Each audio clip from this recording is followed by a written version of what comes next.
That I'm sharing my screen.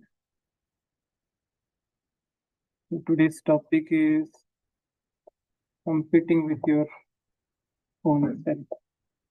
Let me know once my screen is visible.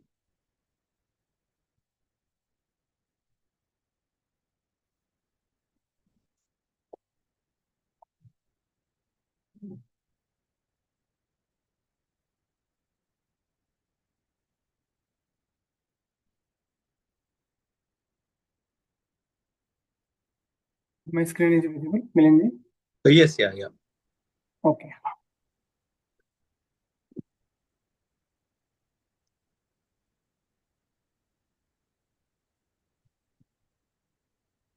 So today's topic is, as mentioned in the infographics, competing against yourself. Sorry. When the starter gun fires at the high school cross-country race, the peak of runners take off. But Ben Common is left behind immediately.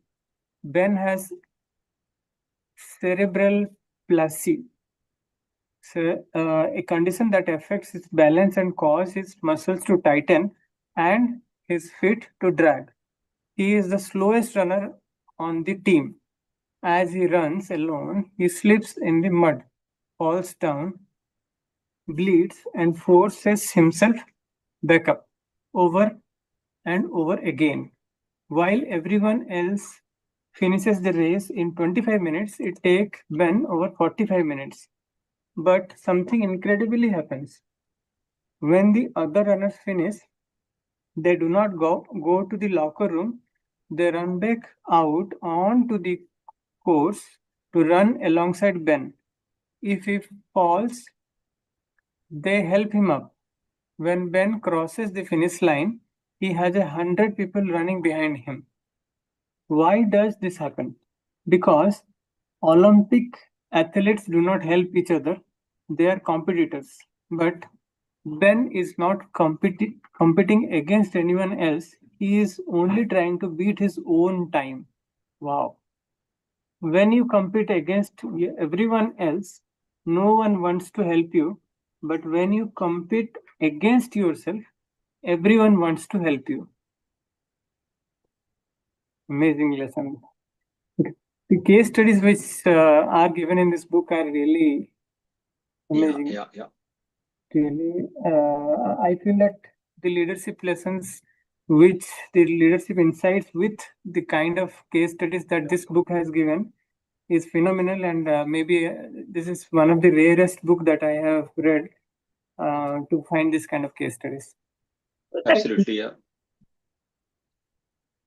So let's discuss the key insight. The first key insight is the ultimate competition, right? Which we saw. Yeah. What is the ultimate competition? It is not with others. It is when we are competing with our inner self, with our inner limiting beliefs. So the most inspiring leaders show up every day simply to do better and be better than their yesterday's version. Not to crush the rival, but to crush their own self-sabotage feeling or the limiting beliefs. This is the first key insight, key lesson, and that is the ultimate competition, and that we should always aim for that.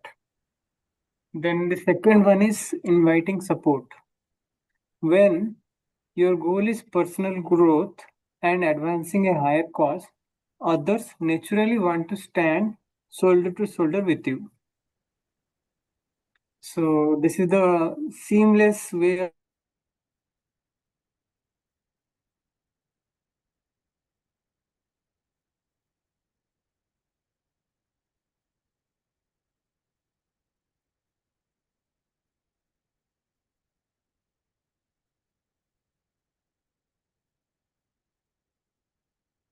Hello.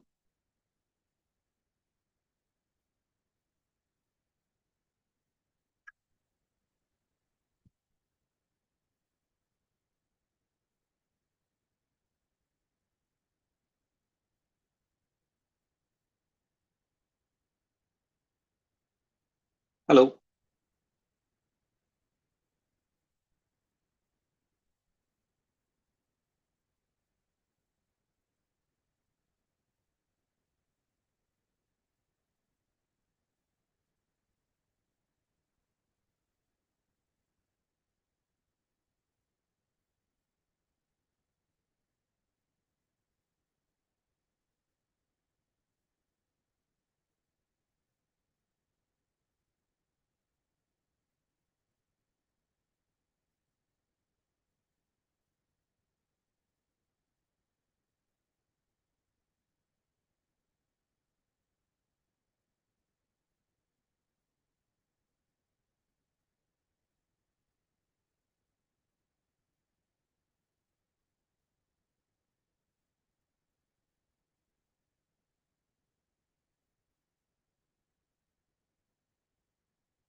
Hello. Hello, yeah. Sorry, actually the power disruption happened. No, that's fine. That's fine. Yeah. So my screen is visible or I should share again? Oh, yeah, share again. Okay.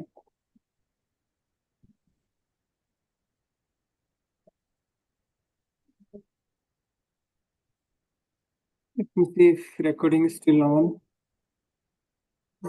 Indeed. Yes.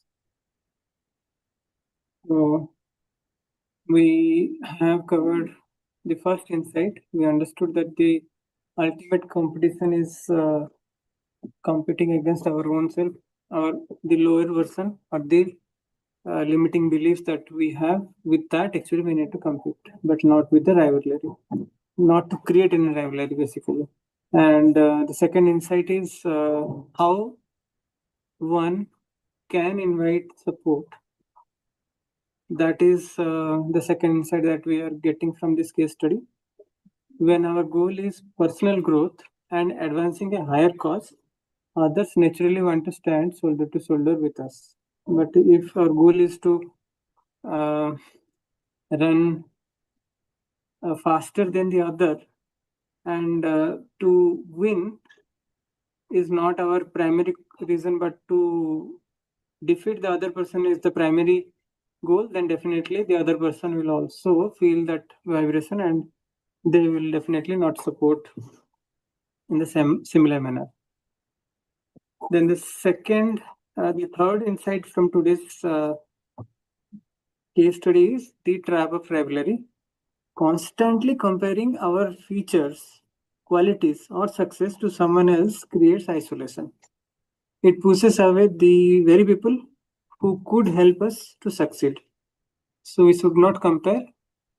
Neither we should compare ourselves with others' success, because everyone has their own challenges, own situation and circumstances. And from the parenting perspective, also I can say that this is something unknowingly many parents also do. Yeah. They try to compare with other children, and their children actually feel disrespected and demotivated. So that we need to take care as we're learning from this case study. The deep reflection, the two deep reflection questions are you currently treating your co-worker or peers as competitors to beat, or are you focused entirely on improving your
Hello.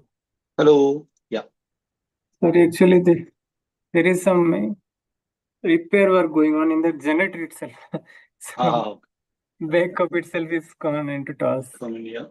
And 1 second of this one disconnection Yeah, just it. Yeah, oh, turn off, isn't it? and my UPS is also kind of not in working mode. So sorry for that.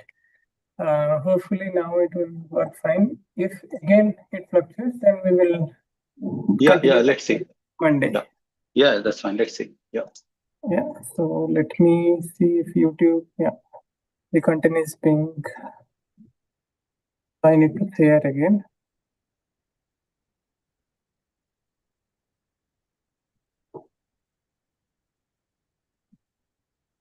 Yes.